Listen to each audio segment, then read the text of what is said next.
Morning everyone. So today we're going to be starting into our next chapter. In comparison to our first chapter, which was on quantitative chemistry, introducing to you some of the math and the calculations that we've done, we're going to find, stepping into chapter 2 and onwards, we're going to switch over to more of a conceptual framework. We're going to be talking more so about definitions and ideas. In this specific chapter here, we're going to look mainly at the structure of the atom. We're going to start off with what you've done in junior science classes, walk through the sort of development and our evolving understanding of what the atom looks like. We're going to work our way up to the Bohr model, see places where the Bohr model makes good predictions, and see places where the Bohr model sort of fails in its modeling. And we'll actually develop a newer model called electron configuration. If you've seen any SPDF stuff here, that's sort of the direction we're headed in chapter 2. Chapter 3 will come back and flesh out some of those ideas some more with the lens of looking at patterns on the periodic table. So you can just start a fresh new page here. This one here is going to be Unit 2. We'll call this one here Atomic Structure. You're going to find, even though at the beginning it's still going to be a little bit of math here, this part here is most people will find it a little bit easier because it's just more explaining and just sort of walking through some of the development of the atom. So in today's lesson, I just want to recap with you all this you have seen before, but just some of the main scientists, as well as sort of our changing understanding of the atom. As we look at our periodic table here, we're going to find that there are, we have approximately 92 naturally occurring elements. So if you think back here, well, elements here are pure substance. Every element here has its own atom. In this chapter here, we'll find, the thing that makes elements different from each other are actually the proton numbers. But in this lesson here, we're going to actually see there was many hundreds of years where we actually didn't know about protons here, and just seeing that evolution as we go. So there are 90 naturally occurring elements. That goes up to uranium as element 92. Just because these things appear naturally don't mean that they appear equally common. Some of them happen to be radioactive. They only last for maybe a couple minutes, couple seconds or so. Some of them are really, really stable. We chose to define our atomic mass unit for carbon because carbon-12 was so plentiful, so abundant, and it was, even in terms of isotopes in tomorrow's lesson, it was so easy to collect in the universe that it seemed convenient to just define atomic mass unit and then just borrow the Avogadro number for everything else. As we start a couple lessons from now, we're going to take a look at sort of beta decay. We can actually get an element to actually change from one element to the other. We can actually usually we take uranium, which is the last stable isotope, 92 protons. If I force it to beta decay, it's going to convert one of its neutrons to become a proton. Suddenly I'm going to have an element with 93, and now that I have different number of protons, now I've suddenly created a new element. So we can say here, in addition to those 92, we had about 15 that we just create artificially here. We'll just call them here synthetic. These ones here are typically the F blocks, those inner transition metals. We'll get back to those ones there. But again, they're just pointing out these don't naturally occur. Now, one important note here, they always like mentioning this in TOK, is we know atoms themselves are very tiny. In fact, the word atom comes, I think, from the Greek atomos, which means something that's small. These particles are so tiny that no matter how good our technology improves in the future here, we will never get at actually taking a picture of an actual atom. So what's happening here is, we can make a note here, these particles are too tiny to observe directly. They're way too small. However, when we make experiments on them, when we start thinking about chemical reactions, what do the atoms have to do? What we do is we make some inferences, we make some guesses at what the atom must look like based on how it interacts with matter, based on how it interacts with itself.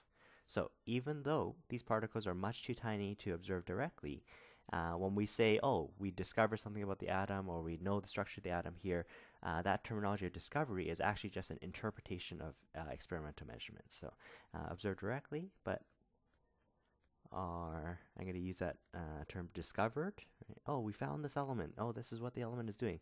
Discovered, it's just merely an interpretation, interpreting experimental data. So what's happening here is, depending on my experiment, depending on how it behaves in a particular setting, I can just sort of infer, I can sort of make guesses, well, the atom must look like this for it to actually have this consequence, for it to have this behavior here. As my experiments improve, as my evidence improves, my sort of model might need to change.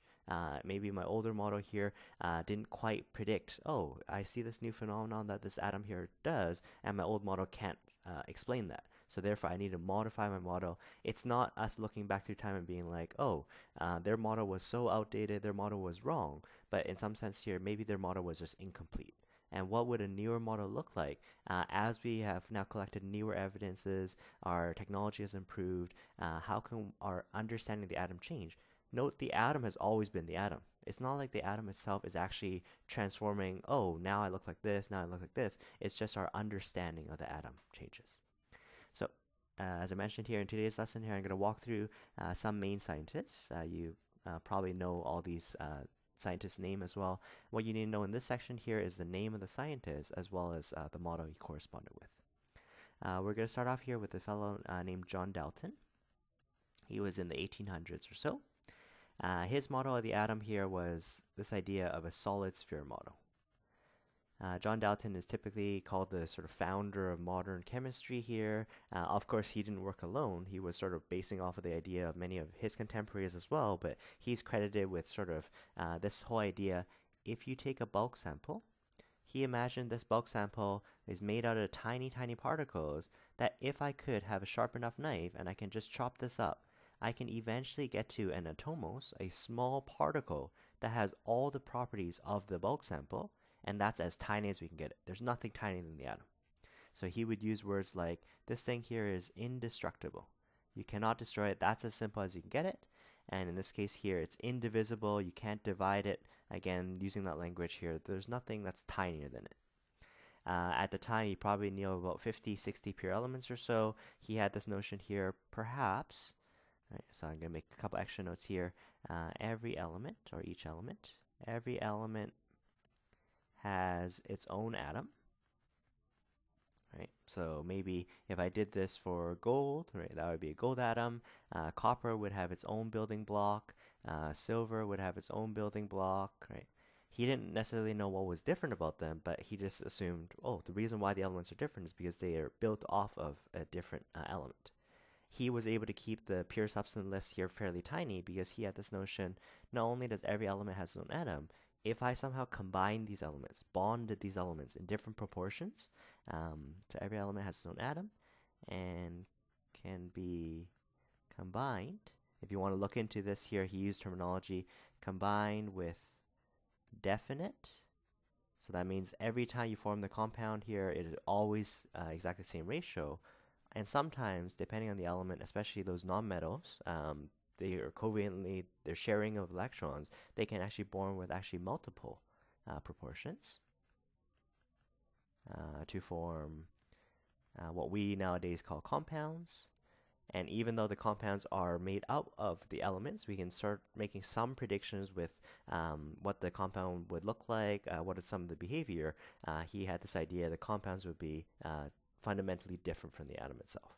So if you look at all the variation in life here, I don't need everything being its own pure substance. If I can attach them and bond them together in different fashions, I can explain that complexity. That model here, let's call this scientist number one.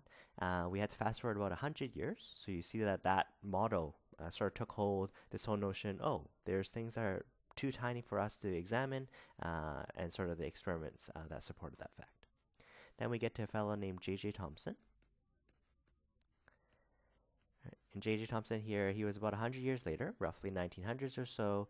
For him, he did some experiments here. He was working with a lot of old cathode ray tube sets, and what he discovered was there were things that are actually tinier than the atom.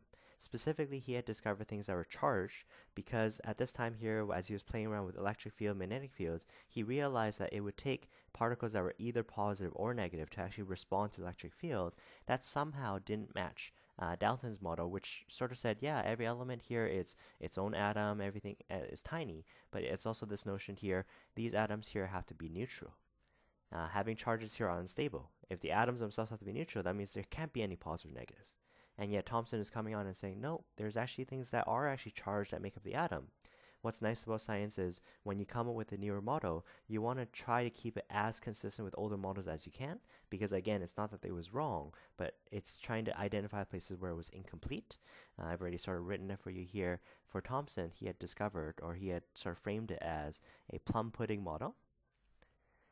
Nowadays, most people don't know what plum pudding is, especially in the West, we switch this up here and we say, oh, it's sort of like a raisin bun. Right? So if you imagine raisin bun here, we have the batter, the breadish material of the bun, and then we have raisins that are just speckled throughout. The breading is indicating to you the size of the atom, and those raisins, which are just every which way as they get baked, those ones there are our negative electrons. So if you take the Dalton atom, so we are talking, it's still very tiny. Dalton, he had this notion here, well, things are neutral. For Thompson, he said, wait a second. For these old TV sets to work, they have to have negative particles. They have to have things that are negative.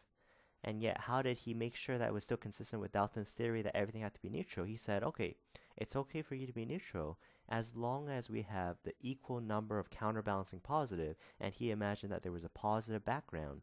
This one here is Thompson's model, sort of a correction to Dalton's model. And multiple choice questions always like asking you this one here. You want to make sure you can identify its negative electrons, negatively speckled plums or raisins, in a positive background. And sort of, again, one conclusion from this, to make sure we can stay neutral, we have to have this notion, we have to have the same number of positives as negatives. Later on, we're going to match that up. Oh, if the positives come from protons and electrons are negative, we can actually match up that number there. We're going to then enter our third scientist here. For science, it's nice, we can always, let's come up with a new experiment and let's actually test older models. Let's test the places, is it consistent, is it not? Ernest Rutherford is the next scientist, so Ernest Rutherford. I think Ernest Rutherford was a grad student of Thompson, so they were working contemporaries here. This part here was only about 10 years later or so. What he decided to do was he decided to test, okay, so yeah, I see Thompson, has to be things that are negative, they're responding to electric fields and all that, there happen to be charged particles that are tinier than the atom itself, but he wanted to test this notion, are these negative plums just speckled every which way? So before we get to Rutherford's model, we're actually going to repeat here. For Rutherford, he's most well known here for the gold foil experiment. So let me just sort of hint at how this experiment works out. He took a piece of gold foil. Right? He's rich. Right? The reason why he used gold foil is because it was really easy to thin down to a very, very fine layer. We're going to use a simplification. Imagine that he got it to a single layer thick. Probably it was still many hundreds of layers thick, but just for our understanding's sake, let's just do one single layer. Turns out even if it is multi-layers, it would still respond the same way. Around this time here, not only did we discover electrons that have negative charges, lots were developing in terms of nuclear chemistry. We had discovered alpha particles. For alpha particles for today, all we really want to care about here, I'm going to use the alpha symbol. The alpha particle here, it had a positive charge.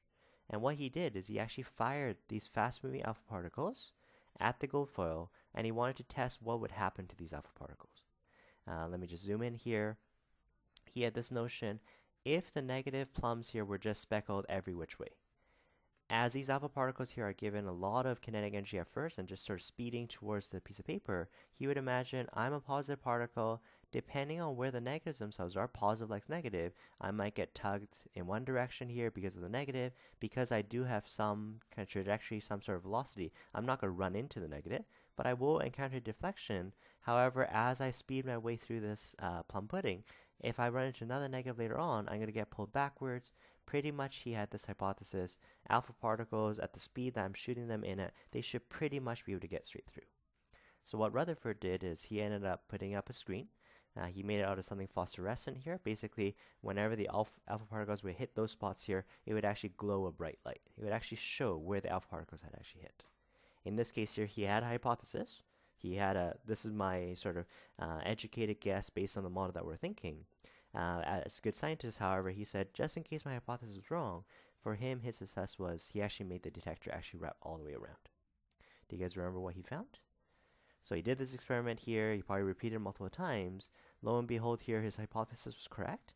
His alpha particles here did if it didn't go straight through, it basically had really minor deflections. That's because anytime it gets sort of pulled upwards, it probably would encounter another negative electron somewhere else that would pull it downwards. It can pretty much get through.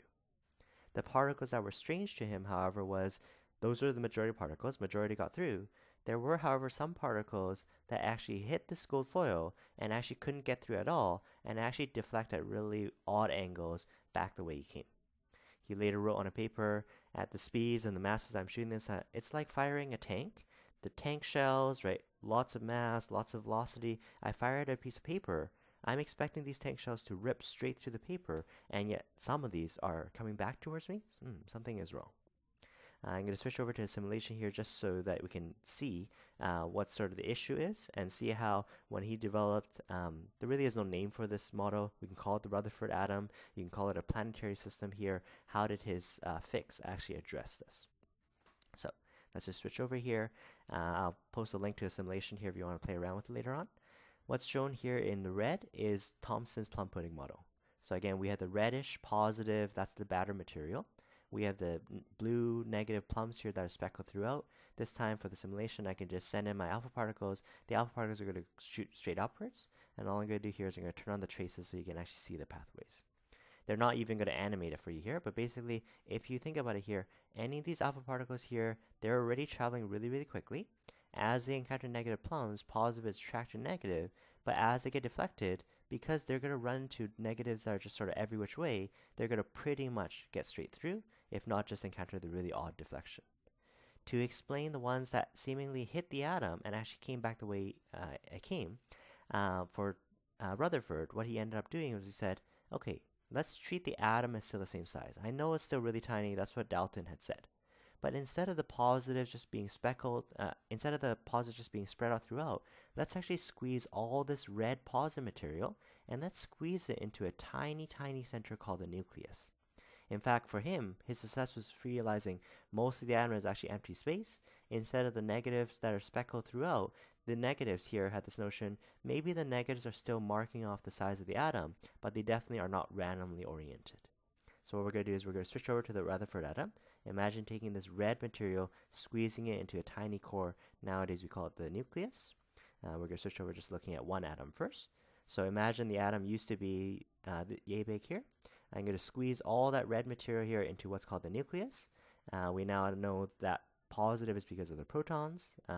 I know protons are all positive charges. They all hate each other. They all repel each other. If it weren't for what's called the strong nuclear force attracting them, for these neutrons that were discovered at the same time, the nucleus itself would actually break apart. So fortunately for us here, there is enough strong nuclear force here. Most of the atom is actually emptiness. And usually when I tell people that here, people are like, yeah, right? If I wave my hand in the air, that's also emptiness.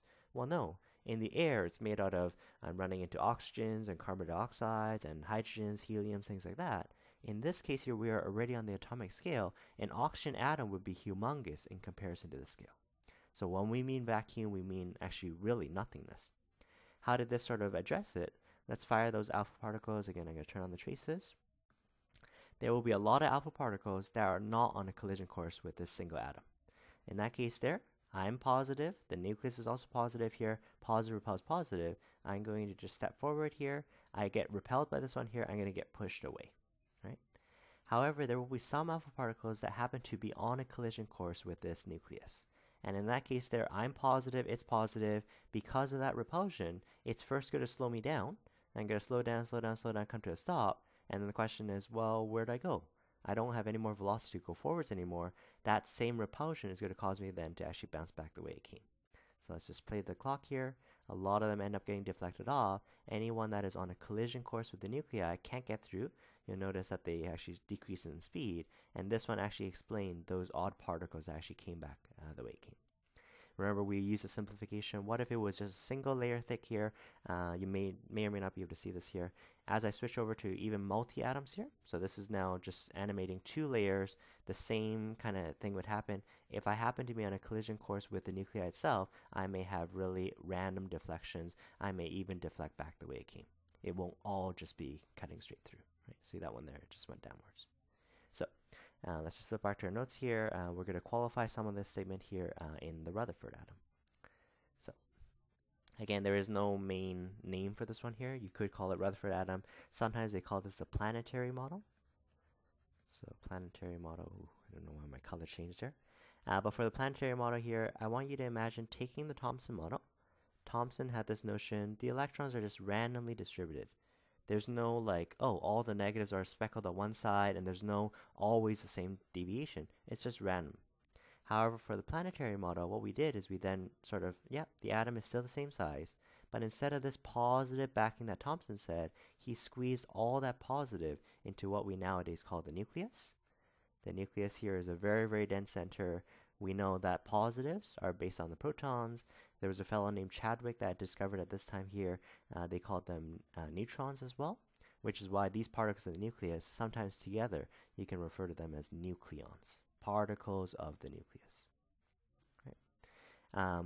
Electrons still sort of are in the orbits, they're in the different shells here. They still sort of mark off the size of the atom, but again, the success for Rutherford was actually realizing instead of this positive material just sort of filling up the solid substance and actually filling up the atom itself, in fact, mostly empty space.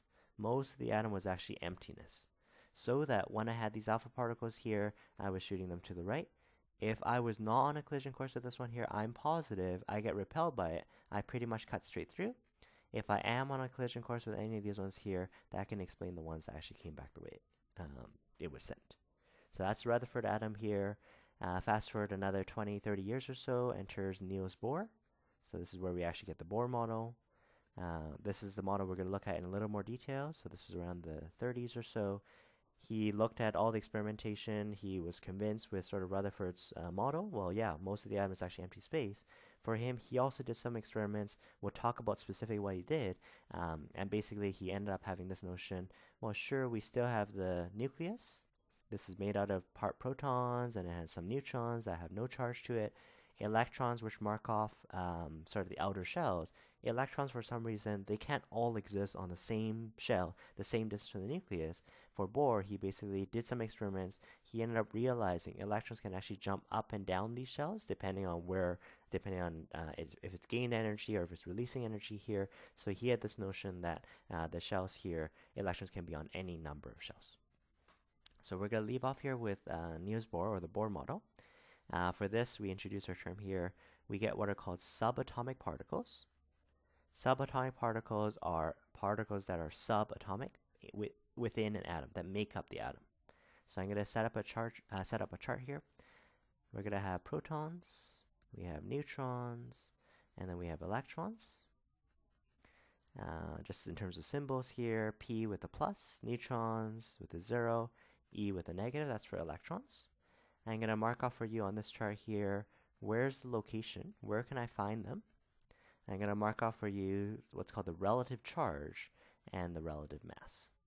So in terms of the location here, we already said protons and neutrons are the nucleons. These are in the nucleus. These are in the center. Even in biology, we do talk about nucleus, but remember, the nuclei of a cell, albeit already tiny, the nuclei itself is still made out of trillions and trillions of atoms. Each of those atoms themselves have a center particle called the nucleus. For the electrons here, for the time being, you can say they're in the orbit. They sort of mark off how big the atom is, or you can refer to these ones here as they're in the shells. We're going to later on qualify that into sort of orbitals and subshells, but more on that in a later lesson. If you actually use the SI unit for charge, charge should be in something called coulombs, mass should be in kilograms. We're going to be carrying around times 10 to the negative 19, times 10 to the negative 27. There's going to be huge, huge negatives. What we're going to do is we're just going to do a relative charge, just like we did for relative mass in chapter 1. What we're going to say is, all right, these are elementary particles. Elementary because they are the basic particles. And what we define is we say, since this is the simplest thing that has a charge, let's just define protons have a charge of +1. In your data table, it actually shows you the conversion, how many coulombs that corresponds to. And an electron has completely the opposite charge, -1. For a neutron, sure enough, you can just say 0. Sometimes they put a hash through it here, just a symbol for being neutral. So protons and electrons are somehow opposite to each other. For atoms to remain neutral, we had said you had to have the same positive and same negative. What about in terms of mass here? Remember back in chapter 1, we had said, let's pretend we have one carbon-12 atom. Let's say that has a mass of exactly 12. The reason why 12 was special for carbon is because we knew carbon was made out of 6 protons and 6 neutrons. Protons and neutrons are roughly the same mass, so we're just going to say, for simplicity, protons are about 1, neutrons are about 1. Most of the mass is actually condensed into this dense core of the nucleus.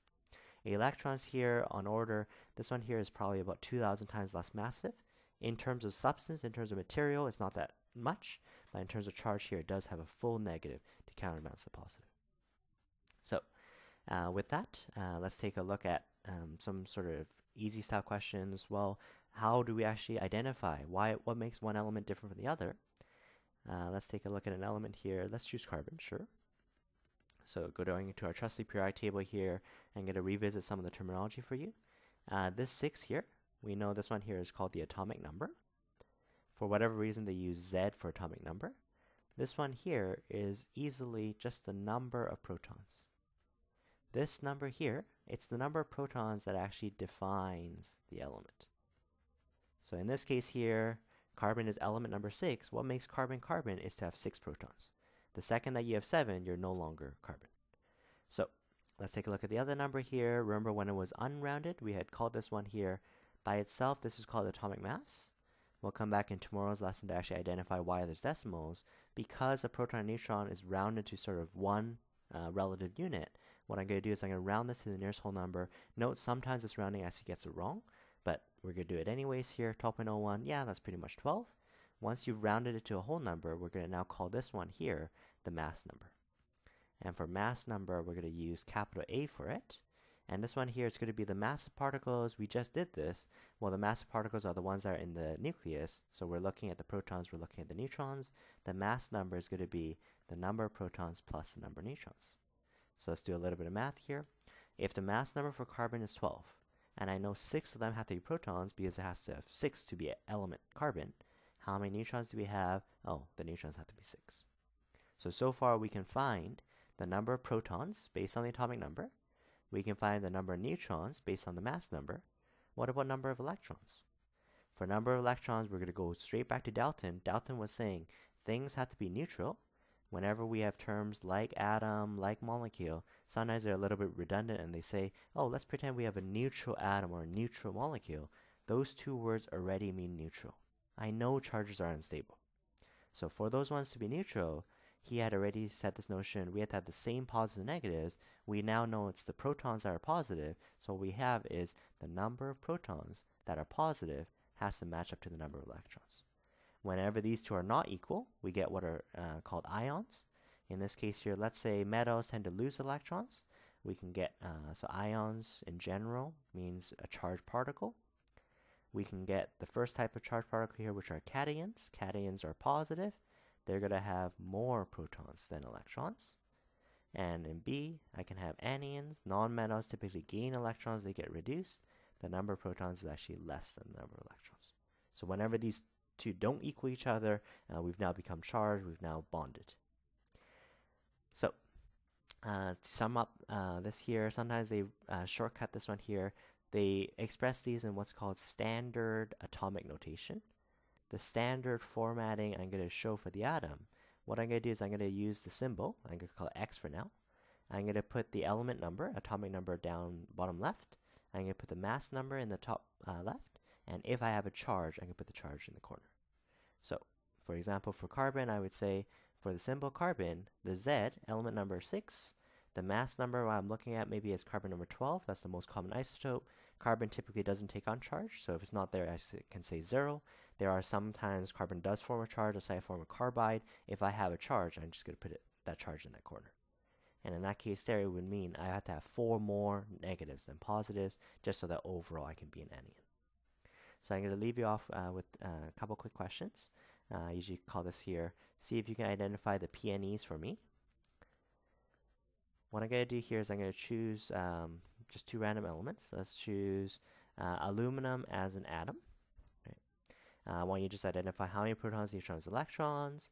I'm going to give you aluminum 28. What if aluminum, slightly heavier isotope, so 28 there. I want you to do it for the aluminum +3 ion. Let's do a negative as well. Let's go oxygen as an atom. And then let's make this one the isotope. So oxygen 18. And the other one, I'm not going to specify the charge. You can just use straight from the periodic table, oxygen, and it usually gets a -2 charge. So see if you can just go through and just identify how many protons, neutrons, electrons these have. Thanks, guys. Take care.